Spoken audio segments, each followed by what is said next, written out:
This show is pulling back the curtain and taking down walls brick by brick, exposing the hearts of those caring for those you love most. How can I expect you to show up if I'm not showing up? Build it and they will come, and share things that I believe in. So I'm going to just start putting out podcasts. I don't know what I'm talking about. I don't know what's going to happen. Simmer down, people.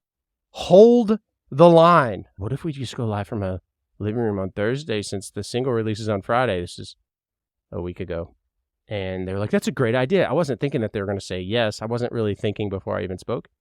And I was like, oh shit, now I've got to do it. I need to just sit down and share what's brewing in my brain and brewing in my belly. Nothing, because I'm hungry. It sounded like I needed to take a steaming duty. I don't. Which I did just release a video that Tums are like my candy of choice. A flock of crows is called a murder. You might think crows got this eerie name because they're mysterious or ominous, but it's more likely due to medieval folklore. Sharks can live for 5 centuries, so one could have been alive when Columbus set sail. Some of them were alive when Columbus sailed the ocean blue in 1492. Imagine, I don't want to, imagine you're swimming around minding your shark business. That's funny. And these entire human empires, they rise and they fall. Art helps us process grief. One of the most profound ways that music and mortality intersect is through the role of music in helping people navigate complex emotions that surround death and loss. This duality, mournful, uplifting, it's a perfect illustration of how music can help us process loss, and then how it helps us to provide this outlet for sorrow, and then maybe even this mirror to reflect of what still exists in life. We realize that life is not forever, and we have it right now, because you being here is like 1 in 550 billion. It's wild. Just the chance that you exist. Just make sure that your reasoning for doing what you do is answering why, and that why not being for self-validation.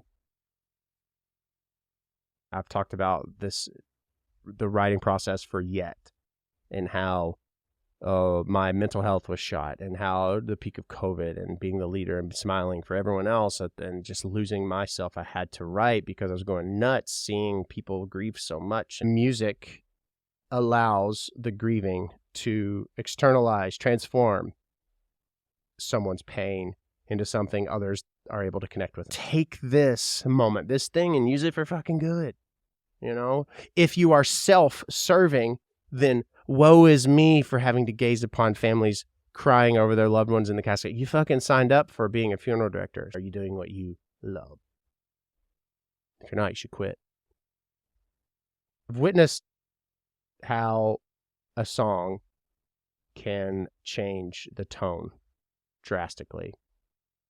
Like where it gives you permission to laugh or cry, reflect,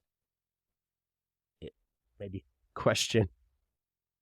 But imagine how much deeper those moments can be when you add your own insight.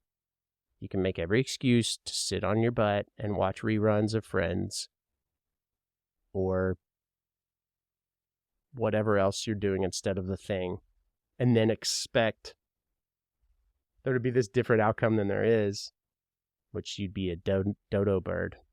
Just show up. The dog came up and is laying on my leg as I'm about to share this spooky story. We chase the answer. We want to know. And if we don't know the answer, we're going to make it up. With so much tragedy contained within the walls of this house, it's no surprise that many believe that the spirits of the family are still here inside the mansion and haunt this mansion.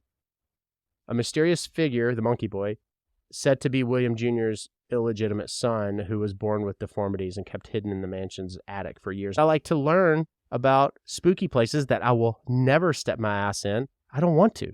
I just like to read about them. If you want something bad enough and you keep working toward it and you talk as if it's happened or is happening, then it will. That means you can't get pissed off when someone doesn't come to your birthday party if you didn't have one in the first place.